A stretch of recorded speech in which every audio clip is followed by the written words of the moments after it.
All right, let's talk about something that so many parents feel but almost hate to admit. It's that really painful question, why, after everything I've done, does my child seem so ungrateful? You pour years of love, sacrifice, and effort into them, and then you're met with what feels like indifference or even criticism. It can be absolutely baffling. And wow, that question, it's a heavy one, isn't it? It's just loaded with hurt and confusion and maybe even a little bit of guilt.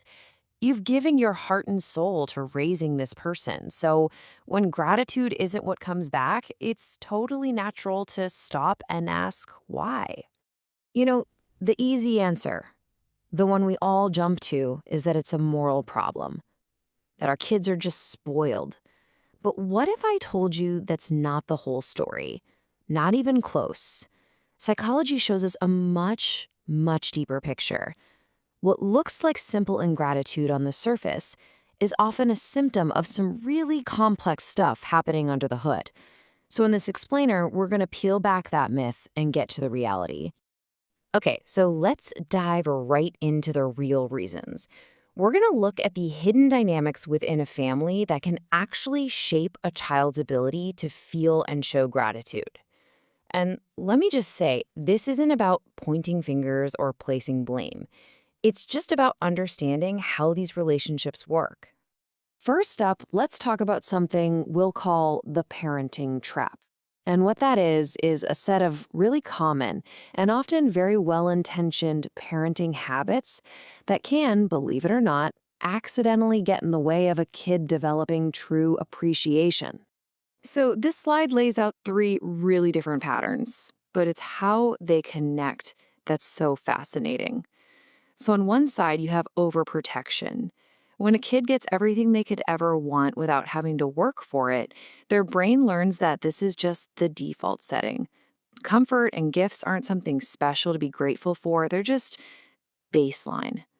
Then you've got the total opposite, super strict, authoritarian control that demands respect but doesn't offer any warmth. Well, that almost always backfires. It doesn't create respect, it creates distance and protest. And finally, there's the pressure. When a child feels like they have to live out their parents' unfulfilled dreams to justify all the sacrifices, well, gratitude can sour into deep resentment because they feel like their life was never really theirs to begin with. All right, the next huge theme is what we can think of as the connection gap. This has nothing to do with what you buy for your child and everything to do with the quality of the emotional bond between you. And this connection gap, it can show up in a few different ways. A child can have every gadget, every opportunity, but if there isn't that genuine emotional closeness, the deep talks, the shared jokes, that feeling of being truly seen, there's just this void. And no amount of stuff can fill that. It's the same in a home that's full of constant fighting or criticism. A child in that environment has to build these emotional walls just to survive. They shut down. And then there's the generational gap, which is a big one. Parents who fought tooth and nail for financial stability might be baffled by their kids who value things like creative freedom and self-discovery way more. The kids just can't fully grasp what those earlier sacrifices even mean. Now, here's something that might actually be a bit of a relief to hear.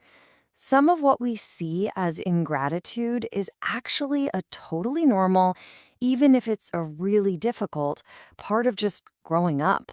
It's not personal, it's developmental. Ah, the teenage years, a perfect example. For a teenager to figure out who they are, they have to psychologically separate from who you are. And yeah, sometimes that process looks a lot like criticism, rejection, and pushing away. It feels incredibly personal, but it's a crucial step toward them becoming their own person. And this ties right into the second point, perspective. A child literally lacks the life experience to look at their house, the food on the table, their education, and see it as the result of decades of hard work. To them, it's just life, It's the starting line, not the finish line of a marathon their parents already ran for them. So you might be wondering, okay, this is interesting, but where is it all coming from? Well, these aren't just a few random ideas. To get the big picture, we've synthesized the work of dozens of the most influential psychologists to see where all their research lines up. 50. Just let that number sink in for a second. We're talking about 50 of the most brilliant minds in psychology. People like John Bowlby, who literally wrote the book on emotional attachment, or Eric Erikson, who mapped out the psychological stages of our entire lives.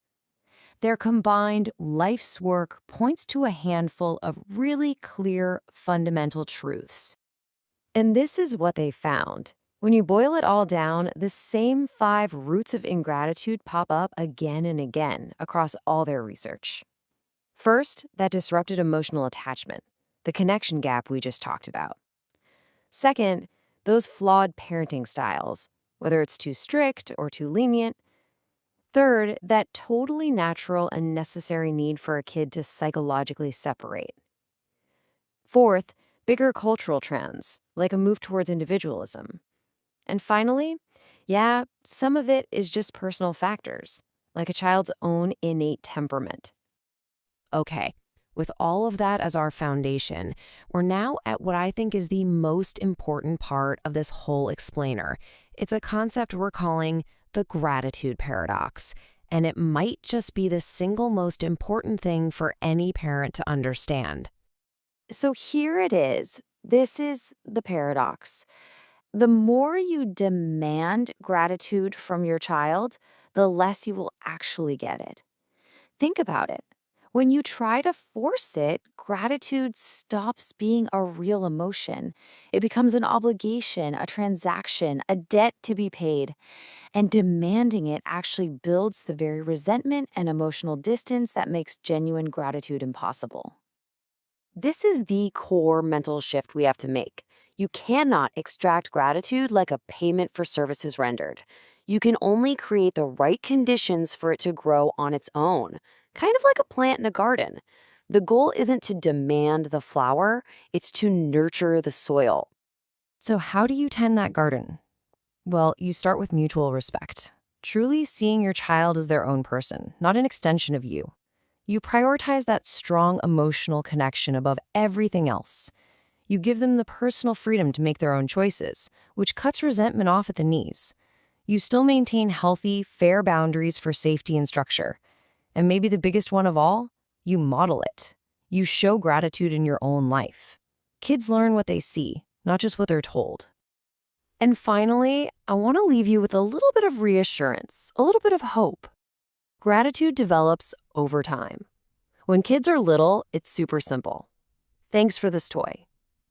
Then, as we've seen, it can take a serious nosedive during the teenage years. But the story doesn't end there. Research is very clear that as people hit their 30s and 40s, life experience kicks in, perspective shifts, and a deep appreciation for their parents often blossoms. And for so many people, the real aha moment is when they have kids of their own. That's when they finally truly get it. So we'll leave you with this one last thought to chew on. What if we reframe this entire thing? What if gratitude isn't a debt that your children owe you for all your hard work? What if, instead, it's the beautiful result of a relationship that you've carefully cultivated, one built on respect, connection, and freedom?